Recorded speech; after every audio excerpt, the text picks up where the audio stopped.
Magandang araw mga kaibigan. Bigyan natin ng reaction opinion itong post ni Ayan Bacos Wamilda. Payag ito ni Interior Secretary John Vic Rimulya. 80% crime drop. Rimulya says public safety has improved nationwide. John Vic Rimulya said the country has become significantly safer due to the government's efforts to reduce crime. In a press briefing, he claimed that crime rates have dropped by as much as 80% nationwide. According to Rimulya, people, especially women, can now return home with less fear because of improved public safety. He added that the country is safer than ever before and expressed confidence that security conditions will continue to improve. Yan yung statement niya is, dati takot umuwi. Ngayon, ipinagmamalaki kong mas ligtas na ang ating mga komunidad. Palakpakan nyo naman si Secretary John Vic Rimulya. Ano ngayon? Ilang bata? 4 na ata. 4 na bata. Nag-aral. Matuto para may magandang kinabukasan. Anong nangyari? Nadali. Yan ba yung sinasabi? Pinagmamalaki ni Secretary John Vic Rimulya na mas ligtas na ang ating mga komunidad ngayon. Up to now, wala pa akong nababasa, namomonitor na reaksyon ni Secretary John Vic Rimulya tungkol sa pangyayari sa Tacloban City. Supposed to be safety ang mga mag-aaral dahil nasa loob ng paaralan. Lugar yan para makapag-aral ang mga bata. Bakit nagkaganyan? Pakisagot ko Secretary Rimulya. Ngayon lang nangyari yan, yung mass shooting. Yung nangyari sa Ateneo, iba yon dahil training program yon. Well, sa training program na ganyan, kami sa military, expected namin yan.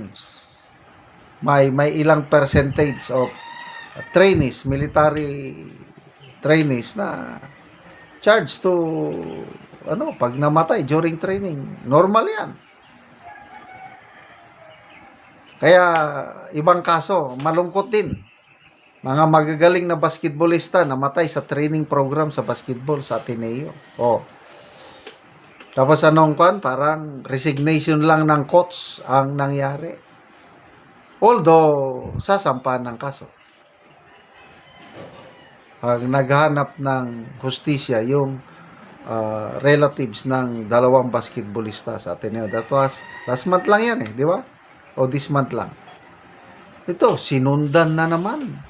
Mas matindi, 4 na ang nasawi. So ano ba talaga? Ligtas ba ang ating pamayanan? Hindi ako naniniwala. Yung pahayag na yun ni Secretary John Vic, pagbubuhat yun sa sariling bangko. Kung ang nagsasabi, example, mga negosyante, yan. Example, yung Filipino-Chinese community, na dati binibiktima ng kidnap for ransom. Kung mga negosyante or NGOs, private individuals ang nagsasalita nga salamat, example, o kaya mga turista, nagsasabi na ligtas ang Pilipinas, punta kayo sa Pilipinas, napakatahimik. Anong tahimik? Bago lang nangyari yung Thailand beauty queen and yung parang Mr. Universe, nabiktima ng mga sa taxi. Ninakawan sila ng taxi gang. ipinost pa naman ng mga beauty queen and king doon sa Thailand nangyari. Kaya nakakaya ang Pilipinas. Kaya napatunayan lang yung survey ata last year na ang bansa na pinakadelikadong punta ng turista ay ang Pilipinas. At inamin yan ni Secretary Remulla sa isang pagtitipon ng tourism gathering na yan talaga ang problema, yung perception ng local and foreign tourists na hindi safety ang Pilipinas.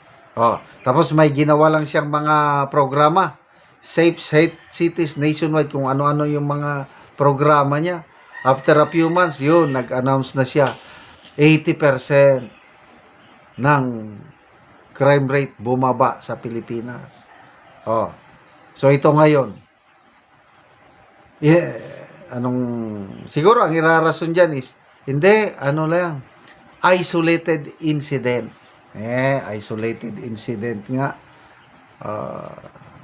Ang sakit na, napanood ko kanina ang isang video, dalamhati ng lola ng isa sa mga biktima. Ano na lang yan? Bakit? Sabi niya, naghanap siya ng hustisya. Bakit hindi makukulong? Kahit minor de edad na yan, yung suspect dapat makulong. Wala po tayong magawa. Dahil magaling po si Senator Kiko Pangilinan na nagpasa o nag-author ng batas na yan na minor de edad hindi pwedeng makulong. Sabi ni Tatay Digong, may video akong napanood na kung bakit dumarami ang krimen ngayon dahil sa batas ni Kiko Pangilinan, lalong tumapang ang tumapang ang mga minor de edad na gumagawa ng kasalanan ngayon. Nag-increase ang krimen ng tenfold dahil sa batas ni Kiko Pangilinan. Salamat mga kaibigan sa inyong pagsubaybay sa channel na ito. Nakakatulong kayo ng malaki sa tribong Talandig ng Bukidnon dahil ang income natin sa channel na ito is pantulong po sa tribo. Namimigay tayo ng libreng yero at pako para makapagpatayo sila ng mas maayos na tirahan. Panoorin niyo ang video na ito. Karon muna niyang mga yero nga ipanghatag sa mga tao. So bahalag nagaulan. Pangyod sila, duol gyud sila kay nalipay silang matagaan og yero. So kompleto. Nalipay daw si ate.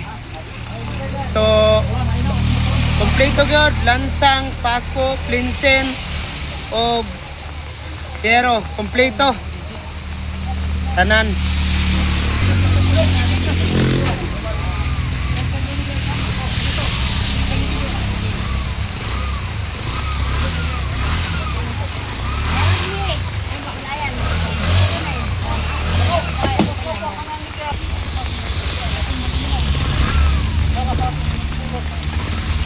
So nani sila ang matagaan.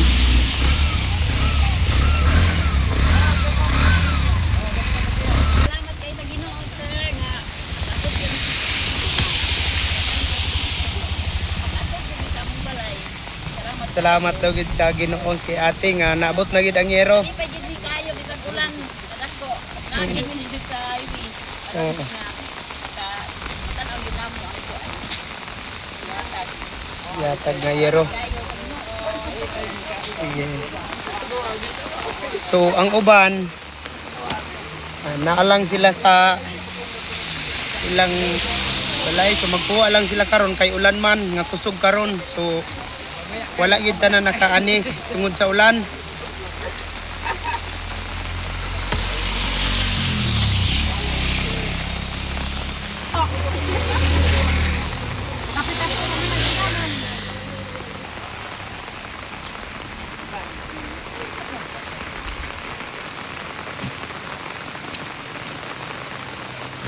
So iyatod na sa iyaha sa balo nga bahin nga yero.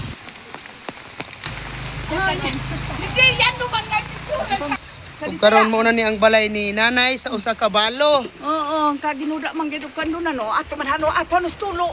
Oh, ang iyang balay karon gaulan man, so inaani na gyud ang tulo. Oo, yan ani yan naman ina gayo. So mo na ni ang iyang higdaanan. Oo. So nagatulo gyud ang tubig. Ato man ano. tungod sa ulan. So naa na gyud sa iyang igdaanan. So gipansumpay-sumpay lang gani ang iro kang sako. So ani na gyud ang iyang pagpuyo in town Ano ni sila nanay. sa Ginoo nga naay hinaba nga sin sa apo nga naluoy gyapon sila sa apo nga lisod kayo akong kabutang kay lisod ang walay bana. Uy, balo naman gud siya. Ani, wala na biya akong magkasampit, di ko pagkasampit og anak. Oo, Kay lisod na. salamat. Salamat kaayo sa dunir sa sinsa. Salamat sa Ginoo, Ginoo. Yan lang hinanugit sa tigtig yung kumingon kay do na wa ka na ko sin. Oo, sige, salamat kayo nanay. Salamat sa iyo sa Ginoo si Bibo. Oo, sige nanay.